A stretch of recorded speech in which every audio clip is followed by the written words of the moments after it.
como ter segurança na realização da sua primeira perícia financeira, né? Todo perito teve a sua primeira perícia, né? Eu lembro exatamente qual foi a minha primeira perícia. A nossa primeira perícia a gente não esquece, né? A primeira perícia, ela é a mais desafiadora, né? É a mais desafiadora. Por quê? É quando você está de frente de um processo judicial e você vai fazer isso sozinho, né? Você vai fazer o trabalho sozinho.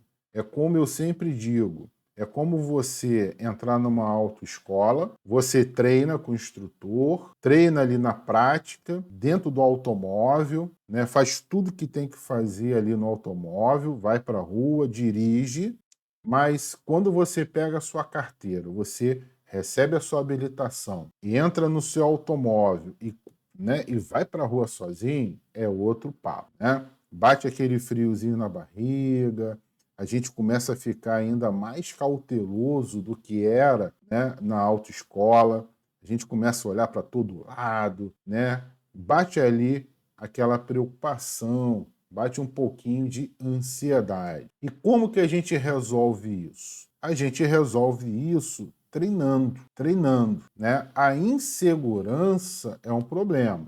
O medo não. Existe uma diferença entre sentir medo e sentir insegurança e pavor, né? Se você tem medo, é porque talvez você esteja fazendo a coisa certa, né? Porque quando a gente inicia um novo projeto, uma nova jornada, é natural que a gente tenha um pouquinho de medo, né? Porque afinal de contas é algo novo, é algo que você ainda não fez, né? Então é algo que você está desejando, é algo que você está até ansiando, né? Querendo muito aquilo. Então bate aquele medinho, né? Aquela adrenalina, né? Isso aí é normal, tá? E você vai enfrentar esse medo inicial, tá? Que todo mundo vai sentir e você já sentiu várias vezes quando iniciou um projeto novo. E agora não vai ser diferente, né? Agora, o problema é quando a gente sente insegurança. Essa insegurança pode ter como causa, né,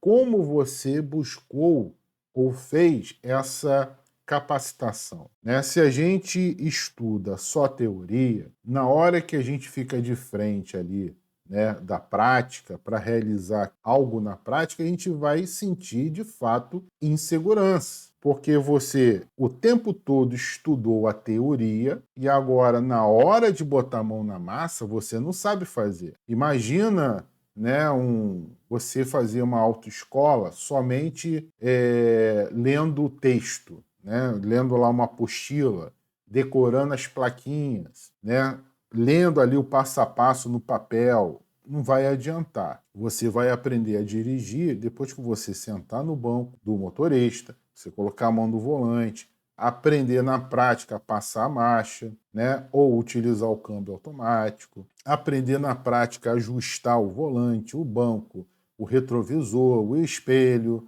né? A como você vai sair, né?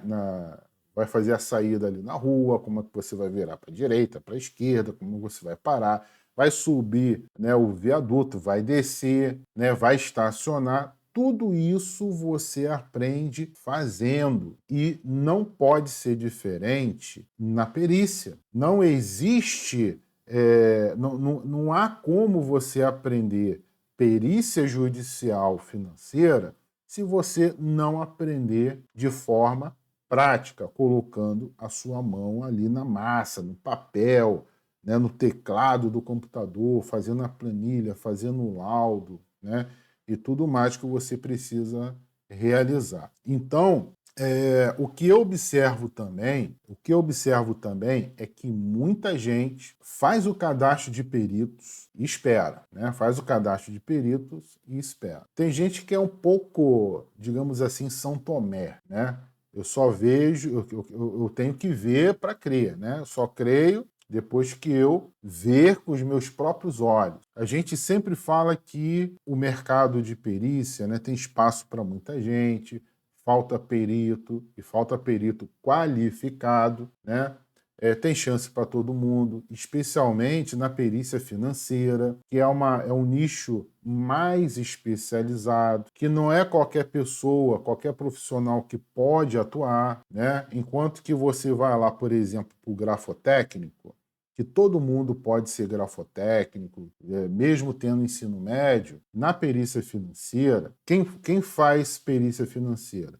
Contador, administrador, economista, atuário, alguns engenheiros também fazem. Então, são pessoas que têm, digamos assim, uma qualificação, né, mais específica. Isso significa que vai haver menos concorrência. Na perícia financeira, existe menos concorrência. Por um lado, né, a demanda é muito grande, porque todas essas discussões contra né, os bancos vão cair na justiça, né, vão para a justiça. Então, a demanda por perito financeiro é muito grande. Por outro lado, a oferta de perito financeiro é menor por causa da habilitação profissional, que restringe, né, a uma quantidade menor de profissionais, e esses profissionais precisam estar qualificados,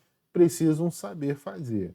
Então não basta você ser contador, administrador, economista, atuário, né? Não basta ser, não basta ter o diploma, você precisa saber fazer, né? E aí o que a gente vê é que muitas pessoas, não crendo muito na ideia de que não é tão difícil assim ser nomeado, tá? É até relativamente fácil ser nomeado. O problema, a questão é saber fazer. E aí, quando você vai lá no cadastro de peritos, vai ter muito perito lá no cadastro que fez o cadastro, porque é fácil fazer o cadastro, tá?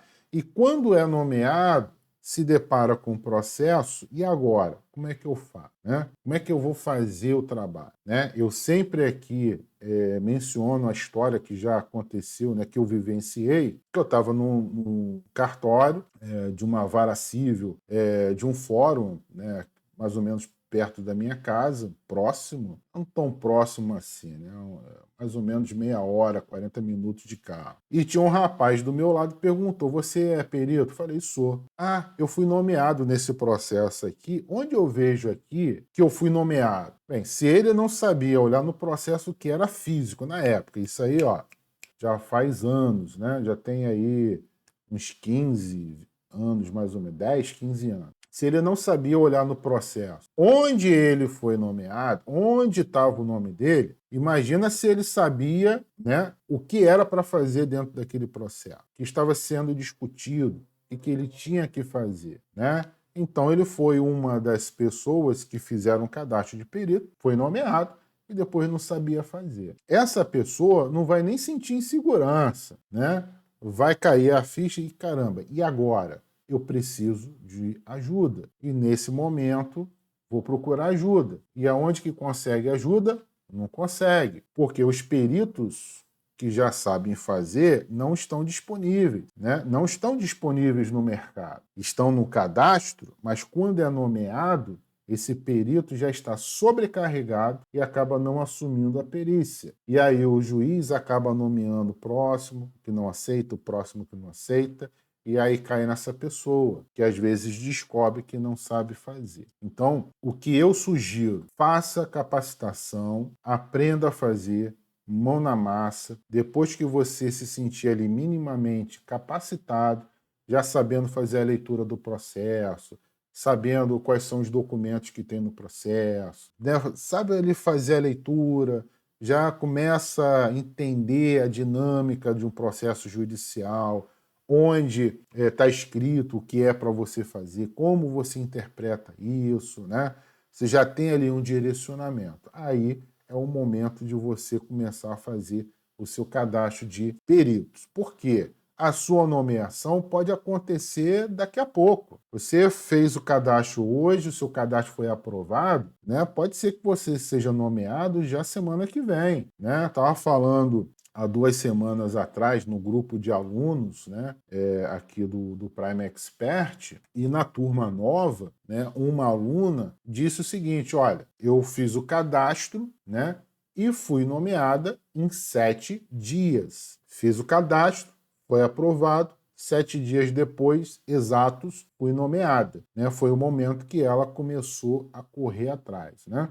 Isso já tem 2 ou 3 semanas. Agora, esta situação acontece sempre. Né? Eu recebo muitos alunos, professor, pelo amor de Deus, me ajuda, fui nomeado. Né? E agora, o que eu faço?